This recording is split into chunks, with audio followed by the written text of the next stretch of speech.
You all know him as David Wood, and he's just as good as he should be. If you want the jihad facts, you've got to turn to him and me. Because we will tell you what is true, and not do what they do, blame the Jew. Ladies and gentlemen, This Week in Jihad is back and better than ever. We are here with the great David Wood. Good afternoon, good evening, good morning, David. Hello, Robert. By the way, I'm starting to think that when you have to cancel an episode for some reason, it's actually because you didn't come up with a poem in time. That's right. That's right. My entire workload has suffered grievously because I spend the bulk of the week trying to think of a poem and then have to gather all the jihad news. And of course, last week there was just no jihad. So that was that. Yeah, it's good. There's no jihad finally. Peace.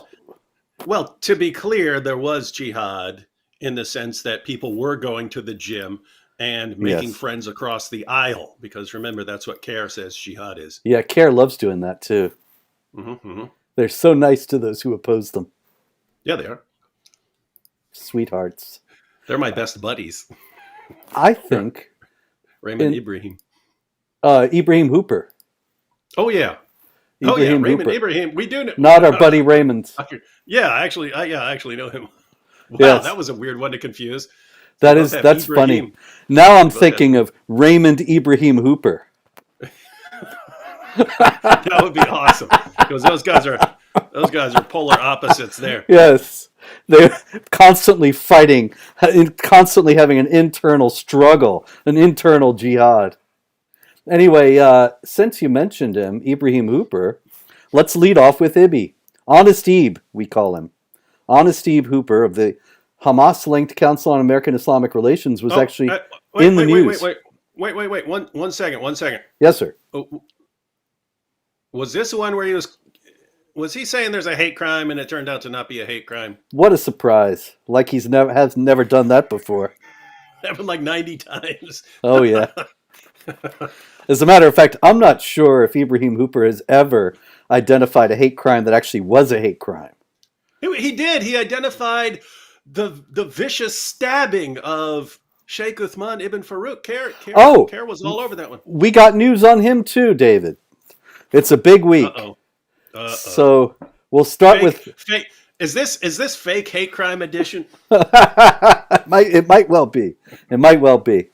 We got Ibrahim Hooper of the Council on American Islamic Relations acting as if he is the Council on International Islamic Relations and commenting on an incident in India when two young students, Mohammed Imtiaz and his 18-year-old girlfriend, I'm not sure that's halal.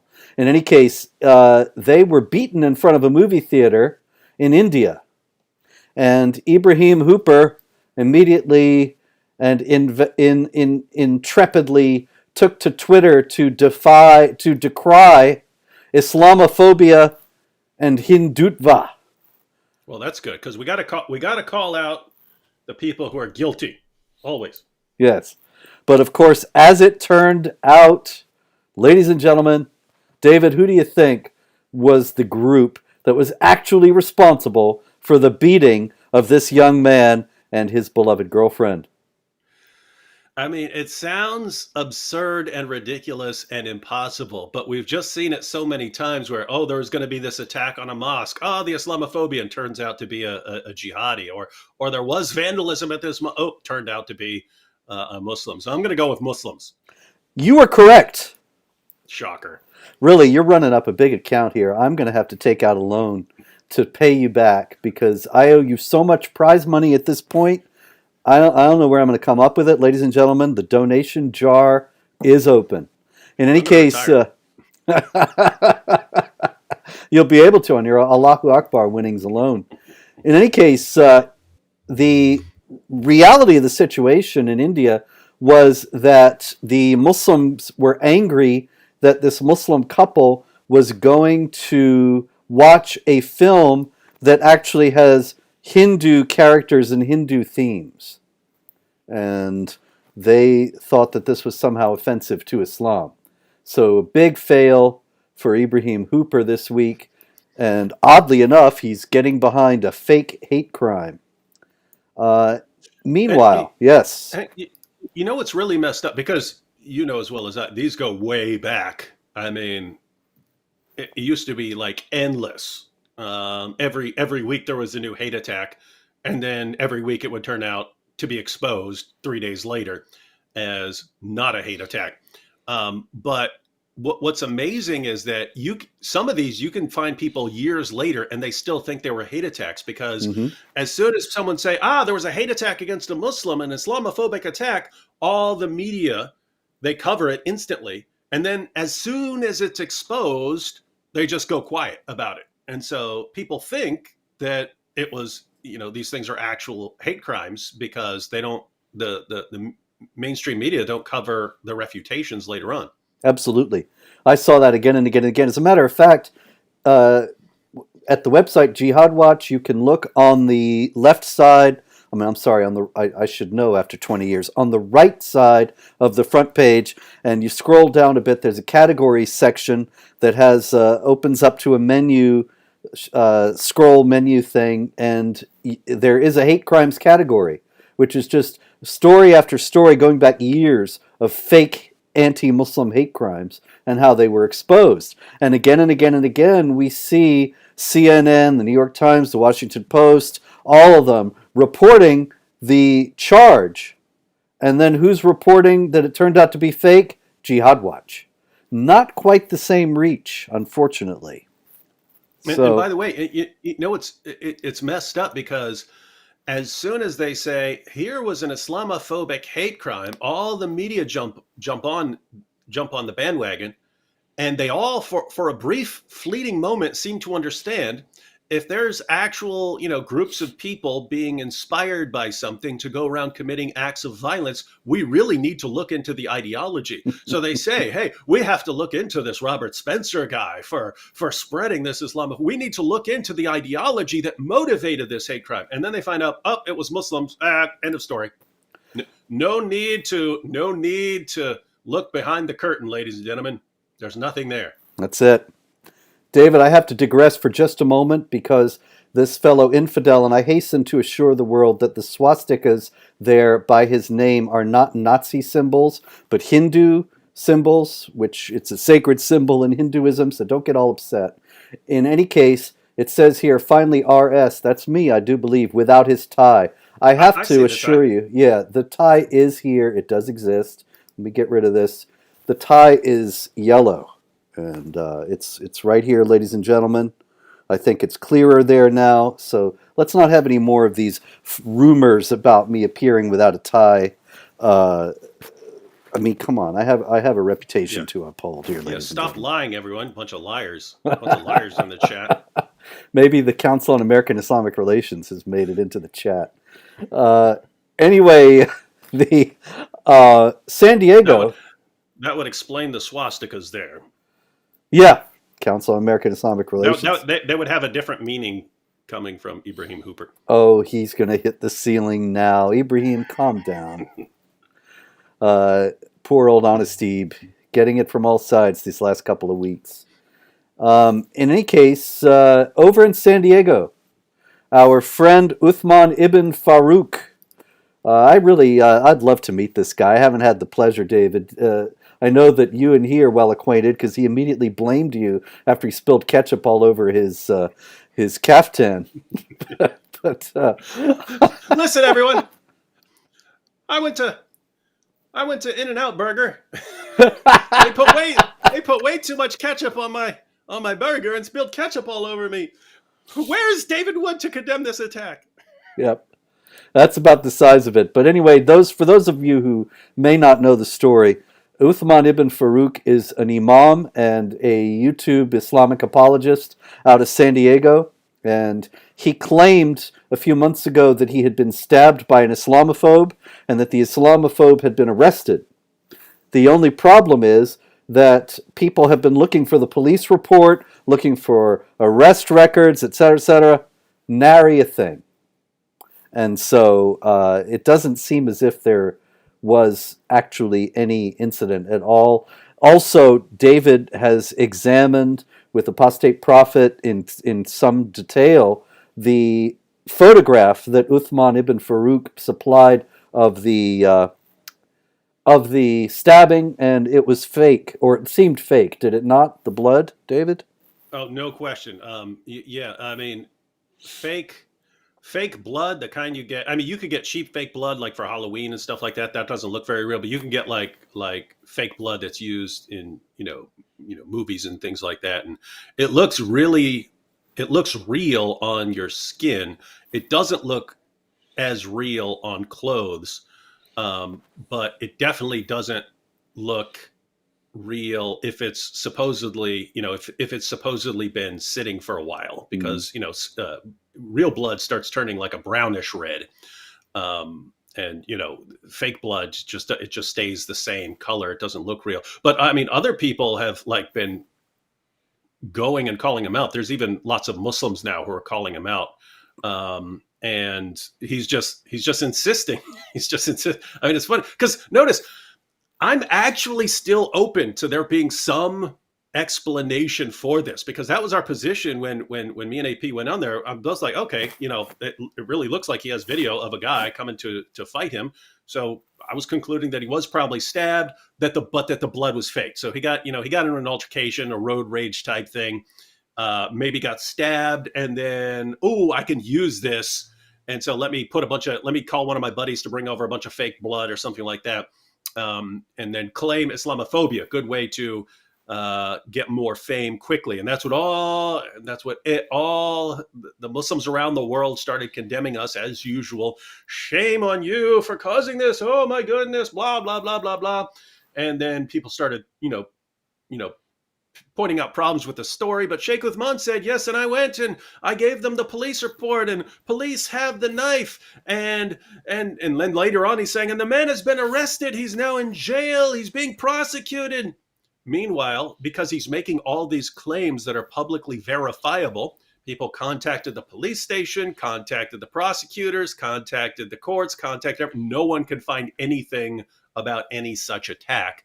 And again, maybe there's something we're missing here, and it's going to come out. Yes, you see, here's all the evidence, but it's looking really, really bad. And again, Muslims are challenging him on this. Everyone's calling him out. People are showing up to places where he's speaking, asking him for the evidence, and then he'll just shame them. Shame on you! You're the liar! You're the liar! Ha ha! And then his crowd, yay! Oh, Sheikh Uthman. It's like, well, that's actually the story I've got here. It's a story like that. Yeah, and the point here is, guys, for you, our Muslim friends who are watching, why do your Dawa guys lie like this? Why do they lie like this? They lie like this because they know they can get away with it with you. They know you will never, ever hold them to account unless it's some competing Muslim sect. And those are the people who are calling out Sheikh Uthman, people who already didn't like him because he's from the wrong group. And so they'll call him out. But if you're Sheikh Uthman or Ali Dawa or Muhammad Hijab or any of these guys, for a fact you could lie all day long. Your followers do not care one bit. And that encourages more lies. And why do you think they lie so much, David? Why do you think their followers don't care? There's nothing behind the curtain, Robert. Don't look back there. Well, it does occur to me that when you say their followers don't care, it's because their followers and they are both tied into an ideology that allows for lying. And then they lie about that, of course, and say that it doesn't exist, but it's right there in the Quran, chapter 3, verse 28. Don't take unbelievers as your friends and protectors in preference to believers, unless you're doing it to guard yourselves against them, which commentator after commentator, going back to the classic commentators and the alleged companions of Muhammad, or the alleged companions of alleged Muhammad, they all say this means we can deceive the unbelievers and pretend to be on their side. So why is this even controversial? We smile in their faces while cursing them in our hearts. Yep, Abu ad-Darda. Mm-hmm. So, another thing that you actually explained to me that I would never have known was that the blood was spattered on his shirt, and that if it's a wound, if the blood is coming from inside Uthman ibn Farouk, it's not going to spatter. But if it's splashed onto him from outside, then you get splattered. And I thought, oh well, that certainly makes sense. Yeah, I've had my face smashed in repeatedly fighting when I was young. Real blood soaked into clothes has a distinctive look. I've fortunately never been stabbed. I know several people who've been stabbed, and I've seen the wounds and so on. And yeah, you don't get the splatters that look like it was flicked on there from outside. If it's soaking if it's soaking your clothes from inside, it just you start getting a bigger and bigger spot of blood. Hmm. If it looks like it's been with Sheikh Uthman, it looks like it was flicked on him, flick, spattered all over him. My goodness, I don't think they thought this through. But no. anyway, the story that I've got here is about a journalist who works for Focus on Western Islamism, which is, I believe, part of the Middle East Forum constellation. And his name is Ahnaf Kalam. I don't know if Ahnaf Kalam is a Muslim, but he certainly very well may be. And he went to a mosque in Aurora, Colorado, where Uthman ibn Farouk was the guest speaker. And he started asking him questions about this alleged attack. And just like you said, Uthman ibn Farouk called him a liar and led the audience in a chant. They started chanting something that is very common in Islam. What do you think they were chanting, David? I'm tempted to break out the wheel of jihad, but I'll just let's just skip to the end, and I'll say Allahu Akbar. Yep, you got it again. And so then they marched this guy out of the building.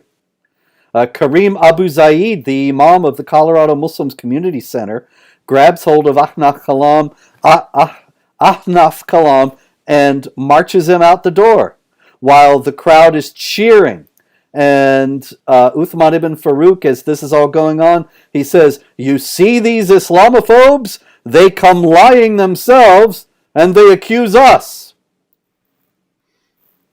Now, this is amazing, by the way, because I mean, you can't have a bigger liar than someone like Sheikh Uthman. I mean, back in the day, what was it, May or something like that? He was having a discussion with another Muslim on Twitter, and the Muslim asked if he supports violently subjugating the unbelievers and enslaving them, and he said, "Of course I do." Blah blah blah blah blah, and he says, "You can check this out in my lectures."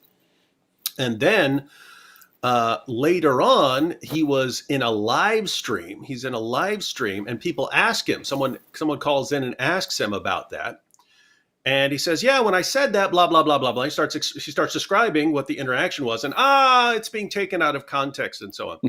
Oh, context. Then There it is again. Then all of us started using that, saying, "Look, this is what Sheikh Uthman really says when he's talking to Muslims. Very different from what he says to us." That's when he said, "No, no, no, I never tweeted that. I have an intern who tweets, and he said that, but I had him take it down as soon as I saw it because I don't support that." And so I pointed out, "Wait a minute, you said in the live stream it was you. You said that, and you explained the context of your discussion, and now you're saying you didn't say that. So what's going on?" And then his response was, I didn't watch his response, but I've heard people said that his response was, I said that I said it, but I didn't say I didn't tweet it. Ha ha! I never said I tweeted it." This And sounds and then like how they explain the Quran passages. his followers start bombarding the comments section of my videos. Ha ha! You've been refuted. Sheikh Uthman proved that it wasn't him. You've been Like debunked. every discussion you get into with him, he's constantly lying, and his followers are just sitting there smiling and nodding at everything. I mean, I've sat there with him, and like we're reading a passage of Ibn Kathir, and he'll say Ibn Kathir is saying the exact opposite of what he's saying. Mm-hmm. I mean, precise, like whatever Ibn Kathir is saying, he'll say no, and he'll argue that he's saying the opposite, but he's surrounded by his followers, and all his followers going, "Yeah, great point, great point." And the psychological impact that has on you over time is, I can say whatever I want, no matter how obvious the lie is, and no one will hold me accountable. That's and right. That's why you get Sheikh Ibn Ketchup, right? Yep. That's when you end up with ketchup attacks. He realizes you get this feeling of invincibility. I can get away with anything. He could get away with murder and just say he didn't do it to his followers. It wouldn't matter if they found a bloody glove in his pocket. It wouldn't matter. It wouldn't matter if he said he didn't do it. They just believe him. And again, ladies and gentlemen, that's how you get liars representing you. And this is a larger phenomenon. People are saying I'm too loud. I don't know how to turn it down. Do you know how to turn it down? Yeah, you have you see the little controls where it says like you and guest or something like that. Yeah, I see that. Oh, and I'm going into the red. Yeah, I'm too loud. Yeah, there's a little round thing on one. Click on that and drag it back, and that turns your volume down. Okay, let's see. Click on that and drag it back. Okay, how about now? Nope, looks like needs to be dragged back more. How about now, ladies and gentlemen? Well, we're going to go with that. Anyway, let's see. There was something I was going to say, and I got distracted by the microphone. Oh, yeah, this same phenomenon that you're talking about, I've seen in much more sophisticated contexts than Uthman ibn Farouk. Trita Parsi, who is a very influential individual, or at least has been, he is the founder and the head of NIAC, the National Iranian American Council, an Iranian advocacy group. And a few years back, there was a guy who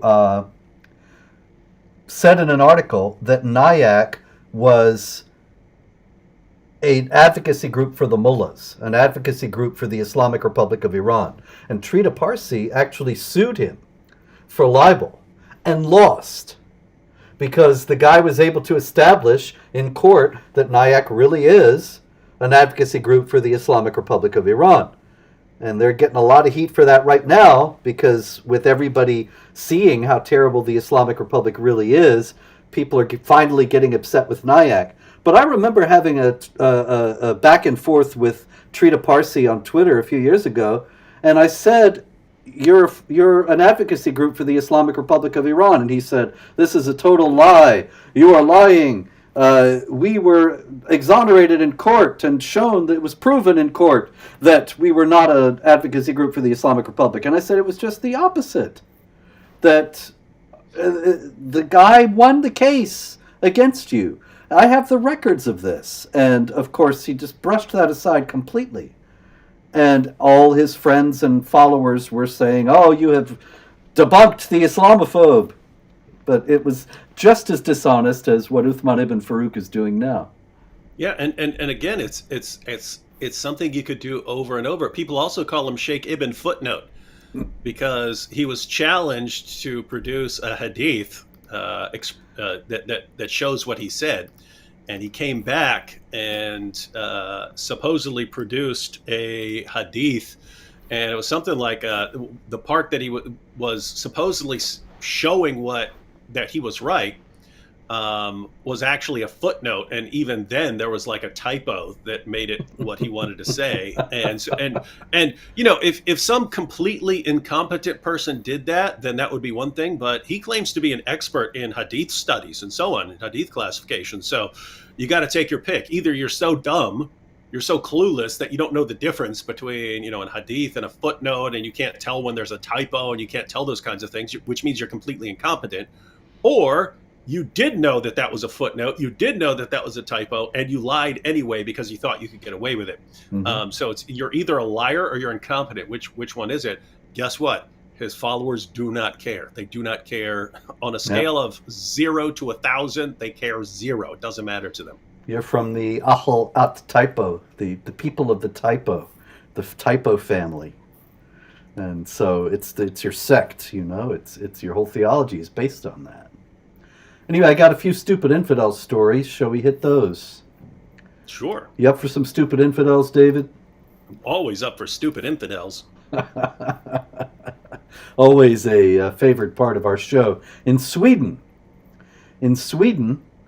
part of their Christmas observances is a procession on the day of St. Lucy, the feast day of St. Lucy. This is says Lucia in Swedish.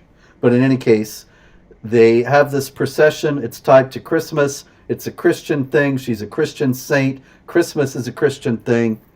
And so there was a group that was actually protesting because they were excluded from all this when it was taking place in a Swedish school.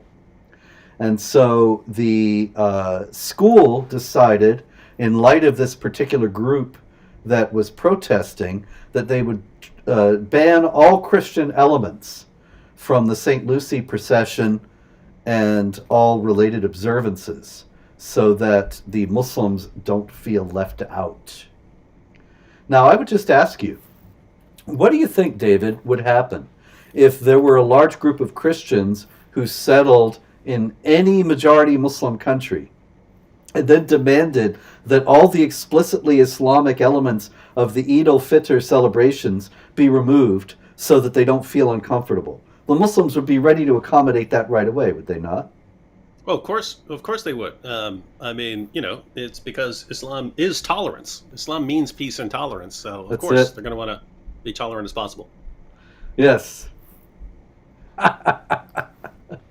So anyway, the school is going to have a de-Christianized Christian celebration. And this is the thing. This is something that I've written about many times. In Muslim countries, you have to conform your behavior to Islamic sensibilities. And in non-Muslim countries, you have to conform your behavior to Islamic sensibilities. It's just the way things are.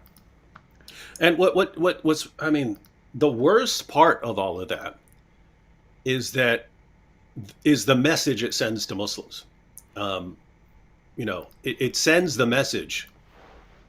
Just call everyone Islamophobes and we'll do whatever you want, no matter how many terrorist attacks, no matter how many how many stabbings, shootings, bombings there are in the name of Allah.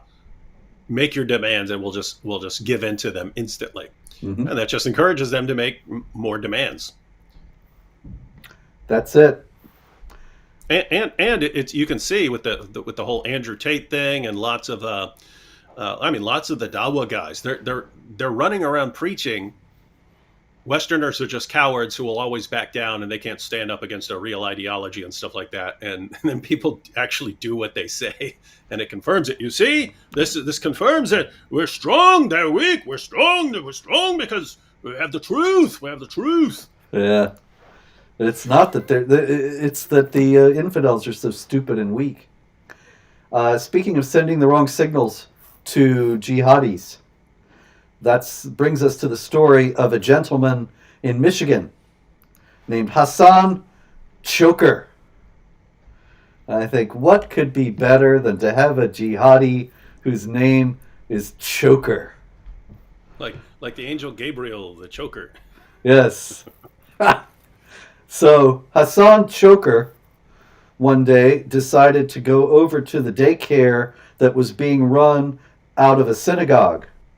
And while there are all these little kids there and parents, he starts shouting abuse, anti-Semitic abuse, and abuse of Israel, harassing the people there, and shouting various things that I will not repeat because this is a family program, but Hassan Choker was arrested, and he was taken to the police station, and the police did their thing with the paperwork and all that. And then they said, okay, we're letting you go now. And he said, good, I'll go. I'm going to head to another synagogue. And they said, okay, and fist bumped him and sent him on his way. Now, the people in the area of Bloomfield, is it Bloomfield Heights, Michigan? In any case, they're upset. All the police said was, oh, do us a favor and don't go back. But they didn't project any strength. They didn't project any indication that there was going to be any serious trouble if he did this. So Hassan Choker's treatment seems to be a little bit out of focus with the kind of treatment he might have gotten if he were, say, uh, a Christian, a MAGA hat wearing conservative, any number of other things. People are saying I'm echoing. So Yeah, I hear that too. how about now? No, you're not. Sounds better now. How do you like that? Just like What'd you do? that. Did you click on echo cancellation or something? Well, suddenly there were two things here. Oh, There your was, feet your audio was coming in through probably two different yeah. mics. Sorry Okay, about you're that, gonna. folks. Somebody's going to write and say this was all scripted, and this is appalling that you think this is entertaining. I'm sorry. I'm just not. Listen, I just finished a book a few days ago. I finished a 450, 500-page book on a history of the Byzantine Empire, and that I can do. This I'm not so good at. Yeah, So apologies. no one's gonna accuse you of being a tech genius. No, no. So sorry about that, folks. It's been a half hour. I hope it was tolerable. In any case, stop by next week, and I'll have learned this now. Something else will go wrong, but this will be fixed. Okay, so much for Hassan Choker. Me. His cousin Hassan Stabber. Hassan, I suicide bet bomb. I bet Andrew Tate's gonna change his name to Choker. Yeah, that's a good one. In Choker, Stabber, Beater. they're cousins. In Germany. In Germany, yeah? We always Ja, have the stories from Germany. du hast recht. Ja, ja. Und in Frankfurt, in the University of Frankfurt, this happened, yeah? We have these were actually leftist, non-Muslim climate activists. And they went and occupied the law lecture hall in the University of Frankfurt after beating up some police officers. And then, oddly enough, since they're supposed to be climate protesters, they started to express support for Hamas, the Jihad terror group, and said, we consider Hamas a resistance movement against Zionism and imperialism. From this perspective, we support Hamas unconditionally in its military and non-military struggle against Israel. Now, why might that be unwise for these folks, David? Because I mean, there are like 8 reasons, but I mean, the most obvious would be, I mean, these would be some of the first people subjugated. Indeed, they would be. And also because, of course, Hamas delights in blowing up civilians, lobbing rockets into civilian areas, all manner of things that infidels ought to know that these are not people that are going to be your friends. Um, Yes. I was just going to point out that, like, just because I've seen it so frequently that whatever any group in the West likes or approves of, there will be Muslim speakers saying, "Ah, Islam is the religion for you if that's what you believe." Like, women say they want, equality and stuff like that, and then the response is, then Islam is the religion for you because Muhammad is the greatest feminist to ever live, blah blah blah blah blah. And people like science, and the Quran is a book of science, it contains these miraculous scientific insights that couldn't possibly have been known by Muhammad. Like anything anyone happens to like. And this allows them to form alliances with like LGBTQ groups, even though that they're, I mean, if you think of two groups that do not belong together, it would be those two. But they'll just say whatever they need to say in order to win support from any group. So I was just thinking, if climate activists went up and started talking to a Dawa guy, we really want to do this. We got to save the planet. We got to stop the global climate change, and like. Muslims would, Muhammad was the greatest climate change activist of all time. There's all these passages in there about, we need to do something about climate change. So convert, sign up. I remember Linda Sarsour a few years back saying Muhammad was the first feminist. Yeah. Oh yeah. So convert, and then you can help Hamas. Ha. Speaking of Hamas, actually, the Lockerbie bomber, he was not Hamas, but it was in the same constellation of terror groups pre 9/11. The man who built the Lockerbie bomb that killed 270 people in Lockerbie, Scotland, when a plane was bombed out of the sky, 259 people on board and 11 people on the ground in 1988. And he was just extradited to the United States for trial. And I thought his photograph was interesting. If I put this up here, will you see this, David? There he is. Abu Aguila Muhammad Massoud. And he seems to be accused of, it doesn't seem to be, he was accused, stands accused of building the bomb that killed all those people. Can you see the picture? No. No, I don't. Oh, everyone else does, so you're good. There is a setting so that I can see it, but we can worry about that later. It's not essential. I can see it. I can see it on the regular video screen. I love that it says Robert Spencer under the guy's picture, but in any case, there is Robert Spencer. That is a photographic negative of Robert Spencer. But this guy has a very prominent Zebiba. Yep, I see it. A very, very nice, well-developed Zebiba. So, what do you think that might tell us, David, about his motivations and intentions and goals? Well, I mean, according to the Quran, that's the mark of a true Muslim. There you go. So, somebody who totally misunderstood Islam to the extent that he killed hundreds of people in its name and in accord with its teachings is turns out to be a devout and observant Muslim. It's very strange. A Zebiba. Somebody's saying, "Oh, what? A Zebiba." I believe the word means raisin, but in any case, it's the mark on your forehead from prostrating yourself all the time. You hit your head on the ground 5 times a day and multiple times during those 5 times, and you're going to get a mark on your forehead that stays. It's a kind of a badge of honor, a sign that you're prayerful.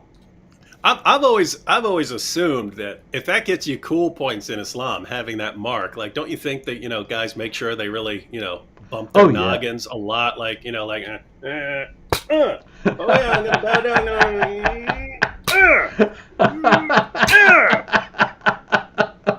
Oh, look at my Zebiba. You know what I mean? Yep.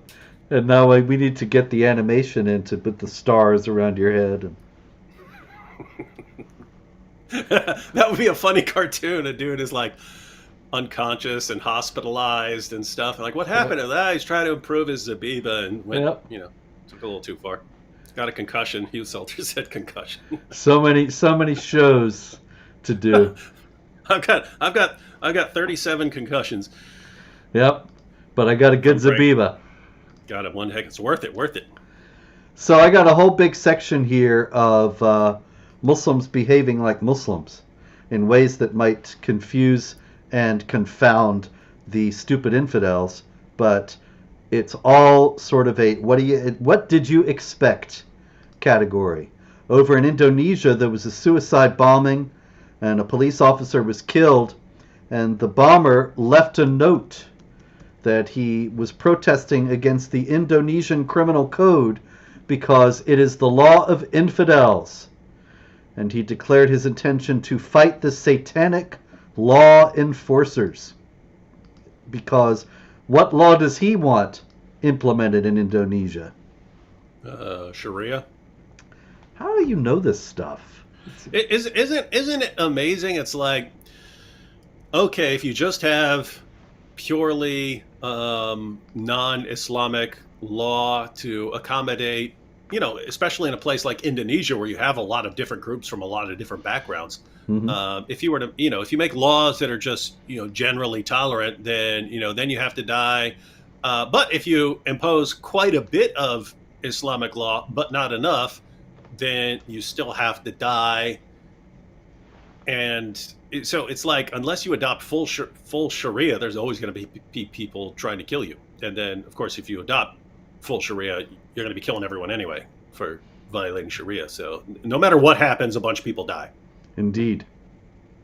And speaking of no matter what happens, forgot to lead off with the World Cup.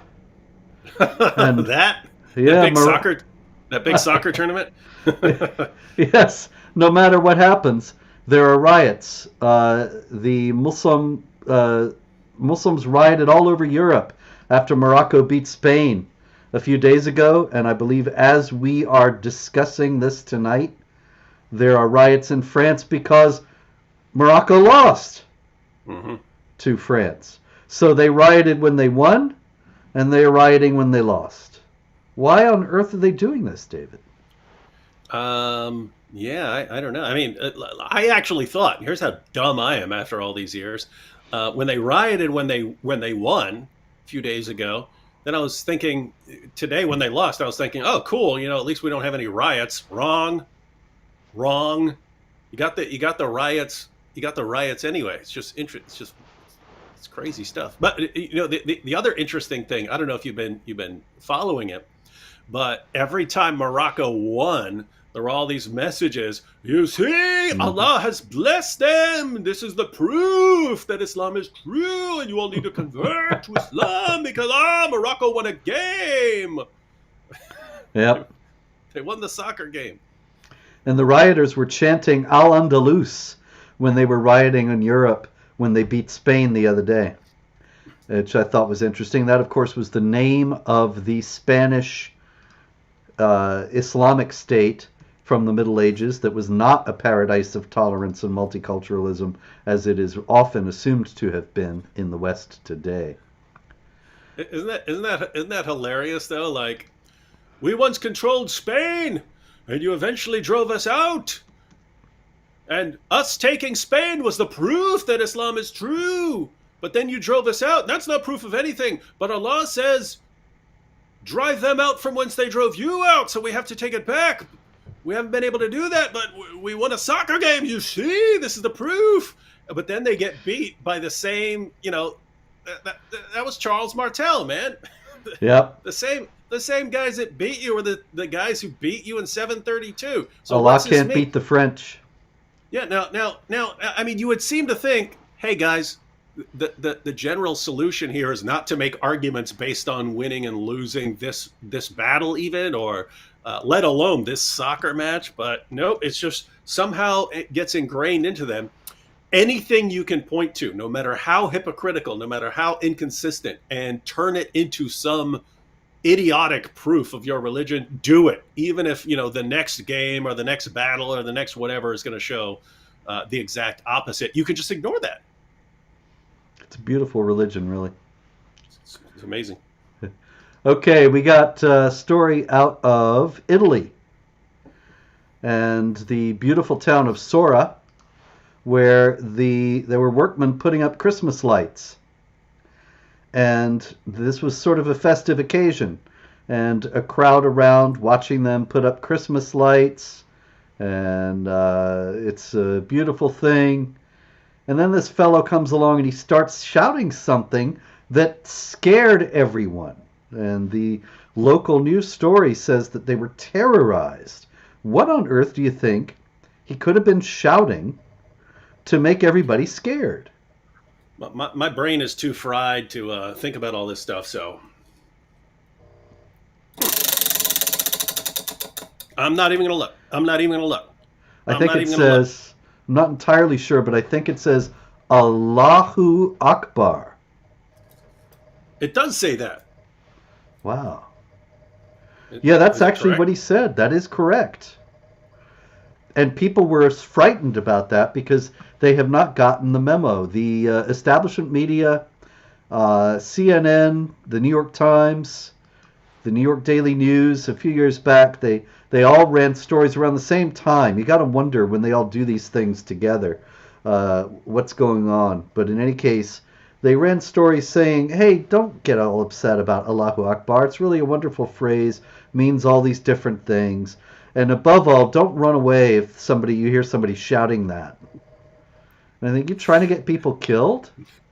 Yeah, if you see Prophet Muhammad in a suicide vest screaming Allahu Akbar, just assume he's ready to work out or something. By the way, are we going to ignore the fact that this thing is like 1,000 times more accurate than Muhammad could have ever hoped to be? That's I mean, true. It is. It's uncanny. this is a way more accurate prophet than Muhammad. I just have to point out. No book. He has no book. Let's see. All right, we have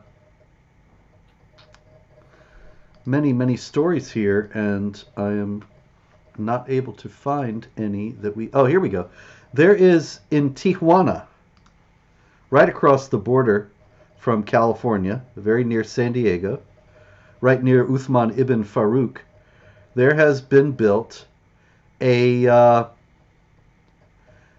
Muslim-only shelter for migrants called the Albergue Asabil Mezquita Taiba shelter in a former nightclub in Tijuana. And they recently, also in October, caught 9 more people on the terrorism watch list crossing the border. And so you got to wonder, why would anybody want to establish a Muslim-only migrant shelter on the Mexican-U.S. border? What on earth would be the point of that? What do you think, David? No idea, but it's whatever the intentions are, they have to be completely peaceful. Yes. So you don't think there's any connection between that and the fact that there have been now 67 people on the terror watch list apprehended trying to cross the border in the last few months? No connection whatsoever. But my goodness, I mean, because we keep hearing about all the people that get by these guys, and I think it's up over a million. I think it's up over a million over the past 2 years. But I mean, if you catch that many guys who are on the terror watch list, but you don't catch a ton of people crossing the border, that's exactly it. It seems like, just mathematically, it seems like you got a bunch of terrorists who have entered the country illegally.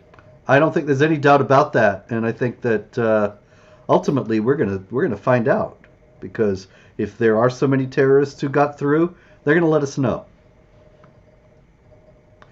You can find them. You can find them at the gym where they're waging jihad on those weights. Exactly. In India, in Uttar Pradesh, a gentleman named Muhammad Anwar woke up his wife Monday night because he wanted to engage in sexual relations, and then a little bit later he wanted to engage once again in sexual relations, and she refused. Now, David, that's venturing into forbidden territory for her to refuse. There is a statement attributed to Muhammad: if a husband... The angels will curse her until morning. That's it. So he strangled her to death, Muhammad Anwar. This is the kind of thing that's going to happen. Now, I've had Islamic apologists say to me, but Islam does not tell you can kill your wife. No. But if it says the angels are cursing her because she's done this, and that you can beat your wife, well, sometimes accidents happen. You don't know where the beating is justified and where it must stop, and she can end up dead. Or, as I've pointed out repeatedly, if you're commanded to, no matter what you're doing, sleeping, cooking, whatever, when your husband wants sex, you have to do exactly what he says. If you know that, and you refuse to obey him anyway, according to Surah 4, verse 65 of the Quran, you're not a real Muslim. And if you're not a real Muslim, well, you're an apostate. And so you know what they say about apostates in Islam. And so the point is, all kinds of ways to defend this. But notice where that, I mean, especially in this instant, notice where all of this starts. Say you can have guys who are just by nature abusive scumbags, you would hope that society does something along the way to convince them not to be abusive scumbags. And that if they do it anyway, then legal authorities need to step in there, and that woman's friends need to step in there to get her away from that abusive scumbag. You would think that, but then you have ideologies that actually encourage it. You know, if she's the one with the problem, you're not the one with the problem. She's the one. She's the one who's bad here, and you can teach her. You could teach her a valuable lesson, or kill her as an apostate if you really want. Yep. So out of Austria, yeah, we have another story of the what did you expect variety. And that is that there is a mosque now in Vienna, and authorities are shocked, because this mosque has been discovered to be teaching anti-Semitism, David. Can you imagine? No. How could they be twisting and hijacking the Quran in such a way? I don't know. Maybe they just read the Quran out loud.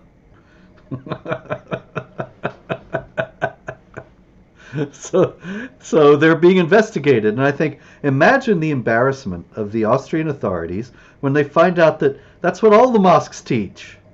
It's what the Quran says. But they're not there. The Taliban is engaging in public executions. And a spokesman for the Islamic Emirates of Afghanistan, Bilal Karimi, said the execution took place after many investigations which were aligned with Islamic law. All sides should not have any concern in this regard and should respect it. We have to respect their public executions.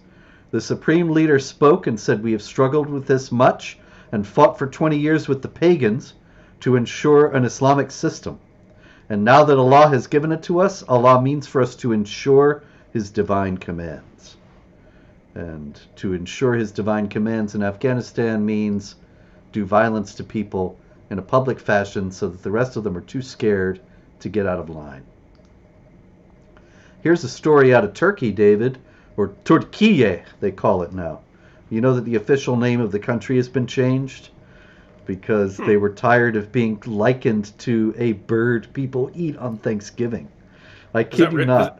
Is that real? That's why they did it? Yes. I mean, that makes sense. Why would you want your country named as it's like, oh, we're going to name our country a gerbil or something like that? It's like, no.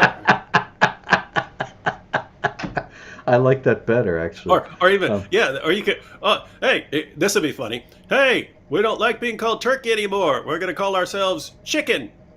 It's beautiful. They should have done it. That'd be cool.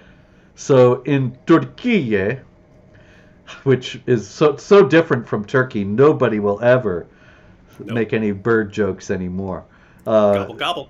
There's this columnist for a daily paper, and his name is Timur Soykan.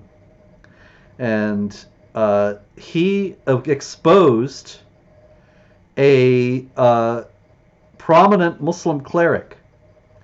And the prominent Muslim cleric was married to a child. And this was back in, let's see, oh my goodness, she was very young. My goodness. David, I'm just doing the math here, and it's sort of staggering. They were married in 1998 when the imam was 29 years old. And the woman is now 24, which means, if I'm not mistaken, that she was just a baby. Yeah, and that would kind of make sense. I mean, Muhammad actually proposed marriage to a baby once.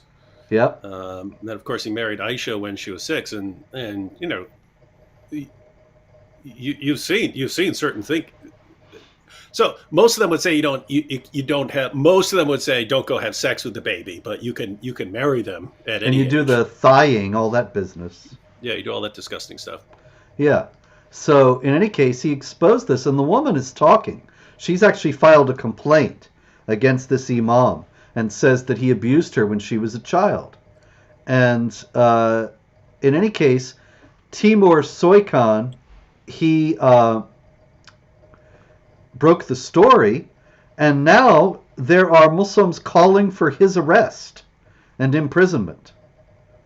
Not the imam, but the reporter.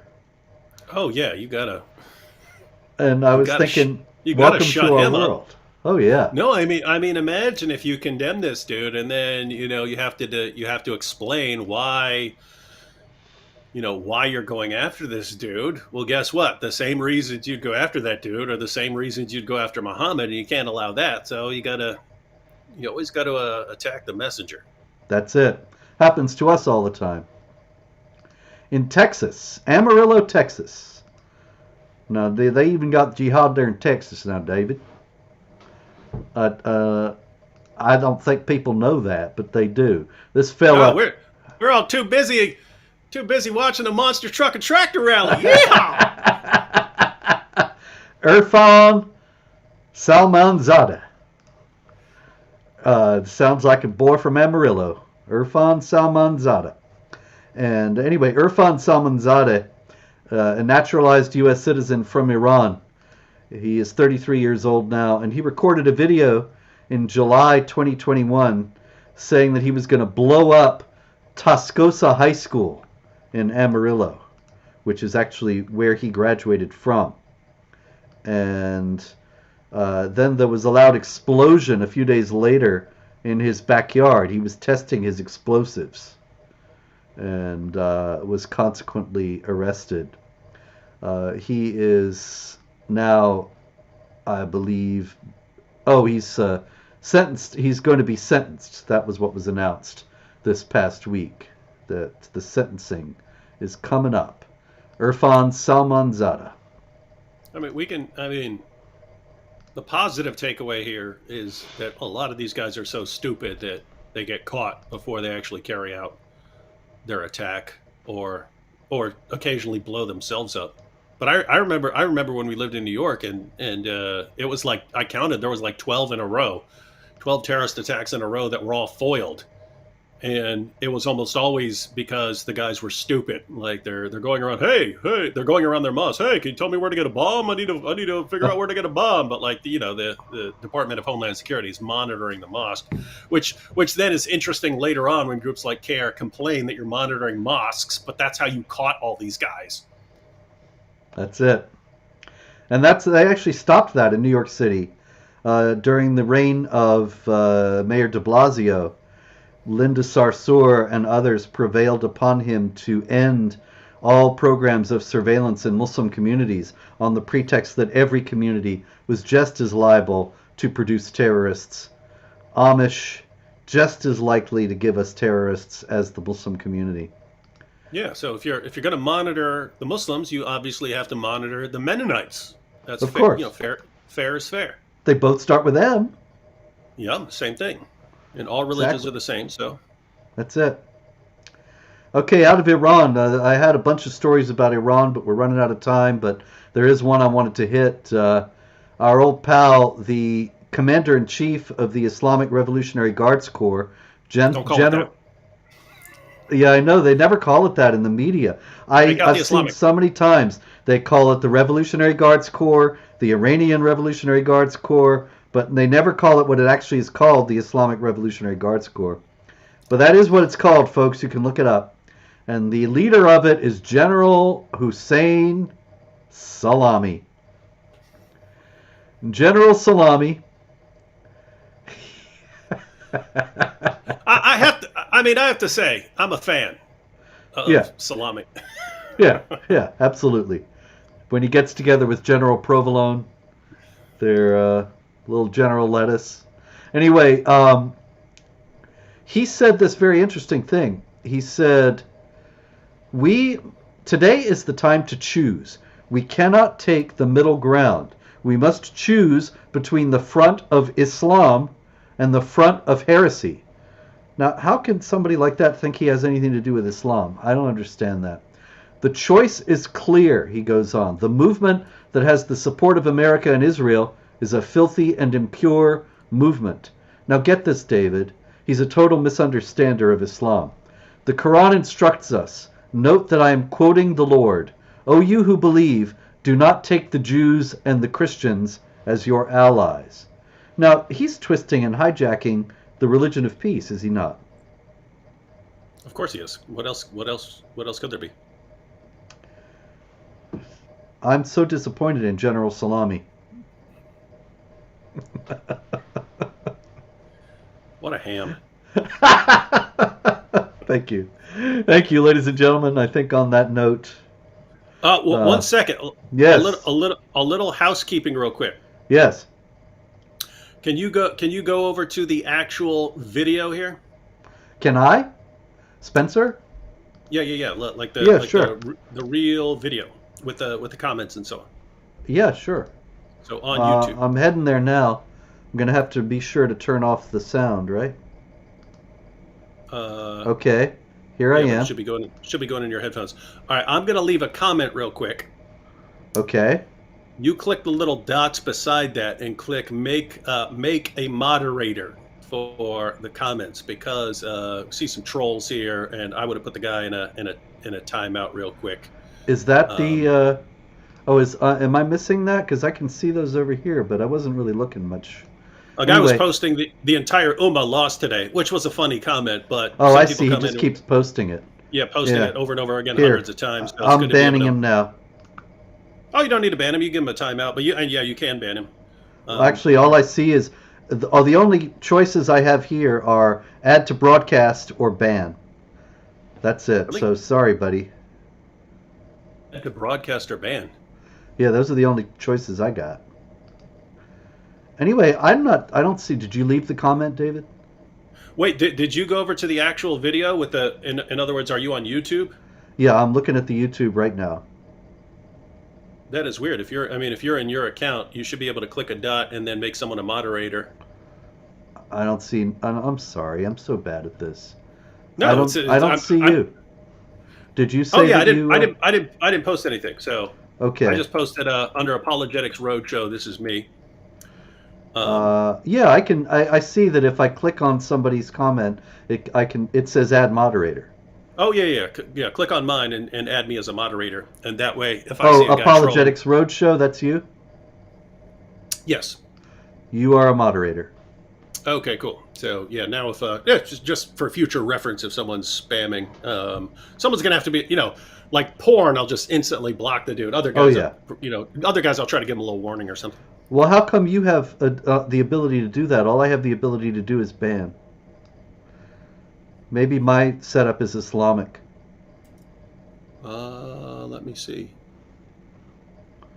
Anyway. It says I'm a moderator. Yeah, I can go to channel, I can report, I can remove, I can put user in a timeout, or I can hide a person from their channel. So I get way cooler options than even you get. This is funny. This is odd. Anyway, ladies and gentlemen, the world is full of oddities and mysteries. Most of them are beyond us, but we do know about Jihad. And this has been another week of Jihad. There's likely to be even more Jihad, and likely we will be here next week to tell you all about it. In the meantime, be safe, avoid the jihadis, and may God bless you all.